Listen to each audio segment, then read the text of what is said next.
ഇനി വരുന്ന ദിവസങ്ങളിൽ നേവൽ ഫയറിംഗ് എക്സസൈസുകൾ അറേബ്യൻ സീയിൽ ഉണ്ടാകും എന്നുള്ള നോട്ടിഫിക്കേഷനുകളൊക്കെ പുറത്തു വരുന്ന ഒരു സാഹചര്യമാണ്.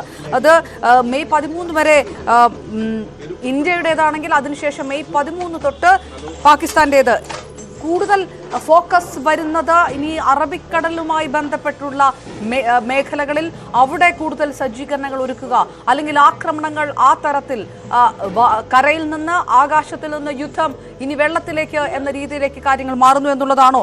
ഇപ്പോൾ നമ്മൾ ഈ രജൌരിയിലും പൂഞ്ചിലും ഒക്കെ ഈ ആക്രമണം നടക്കുന്നതിനൊപ്പമാണ് ഈ നേവൽ എക്സസൈസുകളുടെ വിവരങ്ങളും പുറത്തു വരുന്നത്. അതിലേക്ക് കൂടിയാണോ രാകേഷ് പറഞ്ഞു നിർത്തിയത്? അതായതുകൊണ്ട് അതെ പറഞ്ഞ നാവികസേന കൂടി ഇപ്പോൾ ഇതിന്റെ ഭാഗമാവുകയാണ്. നാവികസേന ആദ്യം മുതൽ ഉണ്ട്, കാരണം സംയുക്ത നീക്കമായിരുന്നു ഓപ്പറേഷൻ സിന്ദൂർ എന്ന് പറയുന്നത്. പക്ഷേ ഒരു സപ്പോർട്ട് എന്ന നിലയിലായിരുന്നു നാവികസേന ആദ്യഘട്ടത്തിൽ ഇടപെടുന്നെങ്കിൽ ഇപ്പോൾ നാവികസേനയുടെ ഭാഗത്തു നിന്ന് അത്തരം ഒരു നീക്കമുണ്ടായി എന്ന വാർത്ത കൂടി ഇപ്പോൾ പുറത്തു വരേണ്ടതുണ്ട്.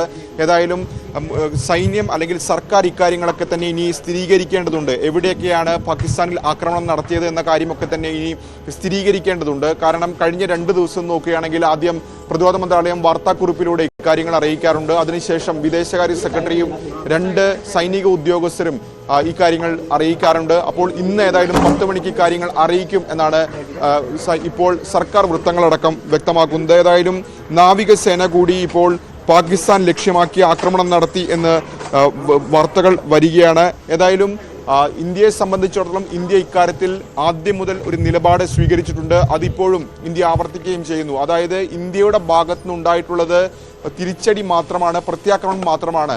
അതായത് ഇന്ത്യയായിട്ട് അങ്ങോട്ട് ആക്രമിക്കില്ല എന്ന് ആദ്യം മുതൽ ആവർത്തിക്കുന്നുണ്ട്. ഇന്നലെയും ഇന്ത്യ അക്കാര്യം ആവർത്തിക്കുകയും ചെയ്തിട്ടുണ്ട്. അതായത് ആദ്യം പഹൽഗാമിനുള്ള മറുപടി എന്ന നിലയിലാണ് ഭീകരതാവളങ്ങൾ ആക്രമിച്ചത്. പക്ഷേ അതിനുശേഷം ഇന്ത്യയിലെ 15 സൈനിക കേന്ദ്രങ്ങൾ ആക്രമിക്കാനായിരുന്നു പാകിസ്ഥാൻ ശ്രമിച്ചത്. അതിനുള്ള മറുപടി എന്ന നിലയിലാണ് ലാഹോർ അടക്കം ഇത്തരത്തിൽ പാകിസ്ഥാനിലെ കേന്ദ്രങ്ങൾ ലക്ഷ്യമാക്കിയത്. മറിച്ച് ജനവാസ മേഖല ഇന്ത്യ ലക്ഷ്യം വെച്ചിട്ടില്ല.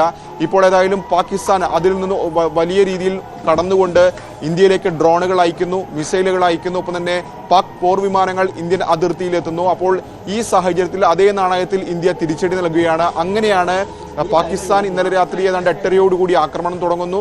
10:30 തന്നെ ഇന്ത്യ തിരിച്ചടി ആരംഭിക്കുന്നു. അതായത് ഒന്നും തന്നെ ലക്ഷ്യസ്ഥാനത്ത് എത്താൻ കഴിഞ്ഞിട്ടില്ല, എല്ലാം നിർവീര്യമാക്കിയിരിക്കുന്നു ഇന്ത്യയുടെ അഭിമാനമായ സേനകൾ. അതിനുശേഷം 10:30 ഇന്ത്യയുടെ പ്രത്യാക്രമണം തുടങ്ങുന്നത്. ഈ പ്രത്യാക്രമണത്തിൽ പ്രധാനപ്പെട്ട നഗരങ്ങളൊക്കെ തന്നെ ലക്ഷ്യം വെച്ചിട്ടുണ്ട്. അത് ഏത് മേഖലയിലാണ് എന്ന് തുടങ്ങിയ കാര്യങ്ങളൊക്കെ തന്നെ ഇനി അറിയേണ്ട കാര്യമാണ്. ഏതായാലും പാകിസ്ഥാൻ അവരുടെ പതിവ് പല്ലവി ഇന്നലെയും രാത്രിയും ആവർത്തിക്കുന്നത് കണ്ടു. അതായത് ജമ്മുവിലടക്കം ഡ്രോണുകൾ വന്നതും മിസൈൽ വന്നതും തന്നെ പാകിസ്ഥാന് പങ്കില്ല എന്നാണ് പാക് മാധ്യമങ്ങളടക്കം റിപ്പോർട്ട് ചെയ്തിട്ടുള്ളത്. പലപ്പോഴും ഇത്തരത്തിൽ ആക്രമണം നടത്തുകയും ഞങ്ങളല്ല എന്ന് പറയുന്ന പതിവ് പാകിസ്ഥാനുണ്ട്. അത് കഴിഞ്ഞ ദിവസവും അവർ ആവർത്തിച്ചിരിക്കുകയാണ്. ഏതായാലും ഇപ്പോൾ ഇന്ന് ഈ രാവിലെ പുലരുമ്പോൾ കേൾക്കുന്ന വാർത്ത ജമ്മു ലക്ഷ്യമാക്കി വീണ്ടും പാകിസ്ഥാന്റെ ഡ്രോണുകൾ വരുന്നു എന്നുള്ളതാണ്. അതെല്ലാം തന്നെ സേനകൾ നിർവീര്യമാക്കി എന്നതാണ് ഇപ്പോൾ ഏറ്റവും ഒടുവിലായി വരുന്ന വിവരം. ഏതായാലും ബ്ലാക്ക് ഔട്ടാണ് ജമ്മു കശ്മീർ അടക്കമുള്ള മേഖലകളിൽ. അതീവ സുരക്ഷയിലാണ് ഈ പ്രദേശങ്ങൾ. ഒപ്പം തന്നെ ഉണ്ടാകാൻ പോകുന്ന മറ്റൊരു പ്രധാനപ്പെട്ട കാര്യം, ഈ 15 ദിവസമായി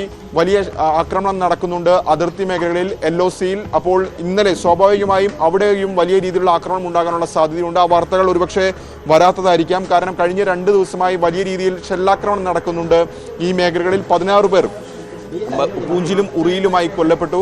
അപ്പോൾ അവിടെ ഏതെങ്കിലും തരത്തിലുള്ള നീക്കം പാകിസ്ഥാന്റെ ഭാഗത്തുനിന്ന് ഉണ്ടായിട്ടുണ്ടോ എന്ന് കൂടി അറിയേണ്ടതുണ്ട്. ഏതായാലും ഏറ്റവും ഒടുവിലായി BSFന്റേതായ വാർത്താക്കുറിപ്പ് ഇന്നലെ അർദ്ധരാത്രി വന്നിട്ടുണ്ട്. അതിലാണ് ഇത്തരത്തിൽ സാംബ മേഖലയിൽ, സാംബ ജില്ലയിൽ അന്താരാഷ്ട്ര അതിർത്തിയോട് ചേർന്ന് നുഴഞ്ഞുകയറ്റ ശ്രമം പരാജയപ്പെടുത്തി പാകിസ്ഥാൻ ഭീകരരെ കൊലപ്പെടുത്തി എന്ന് സൈന്യം BSF ഔദ്യോഗികമായി ഇപ്പോൾ സ്ഥിരീകരിക്കുകയും ചെയ്തിട്ടുള്ളത്.